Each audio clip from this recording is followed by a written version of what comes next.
Всем привет! Сегодня продолжаем больную тему кашель, бронхит. Начнем издалека. В годы учебы в школе, в институте почему-то я ходила без шапки, в осеннем пальто, зимой в мороз. Сейчас я думаю, какое безрассудство. И вот как-то я и мама так сильно простыли и кашляли, что пришлось даже пить сурчинный жир. Уж не помню, обошлось ли тогда без антибиотиков. Раньше я почему-то старалась не пить таблеток. Даже если температура, ну, парацетамол выпьешь, и все. Если я простывала, то кашляла по полгода. Лет 7 назад я сильно простыла. Насморк перешел в гайморит, кашель не прекращался. Закончилось все ЦФ-триаксоном. Но с появлением в моей жизни тимолина все изменилось, я уже об этом упоминала. И раз в 2 года я стараюсь колоться витаминами В1, В6, В12, магнезией, никотиновой кислотой, хлористым кальцием. Принимаю регулярно кальций D3.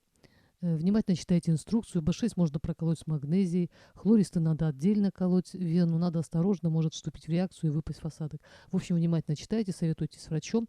Про насморк и горло я уже рассказывала. Сегодня про бронхит. Обычно начинается с першения в горле, потом истечение из носа, потом кашель.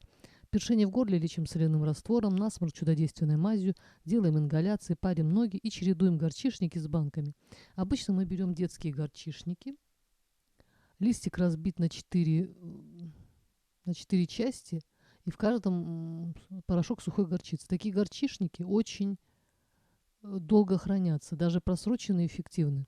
В то время как горчишники для взрослых обсыпаются со временем и вообще долго не хранятся. 4 горчишника, по 2 на каждую сторону от позвоночника, держим столько, сколько можем вытерпеть. Один вечер горчишники, второй вечер банки, третий опять горчишники, четвертый банки. Теперь по поводу банок. Лично у меня старые советские банки, медицинские. На спицу вату наматываем, окунаем в спирт, поджигаем, проводим внутри банки и лепим на спину. Но сейчас есть южнокорейские банки, очень удобные. Там есть такое приспособление, в банке создается вакуум, то есть не нужно никаких горелок. Где они продаются, не знаю, наверное, в Корее.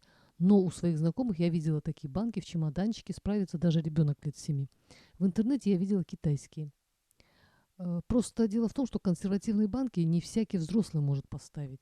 А такие вакуумные или магнитные может муж, соседка и ребенок поставить. Главное сразу начать лечение. Да, еще в аптеке продают сироп от кашля, корень солодки. Можно пить и корень или листья девисила отваривать и пить. Тоже недорого, в аптеке продают.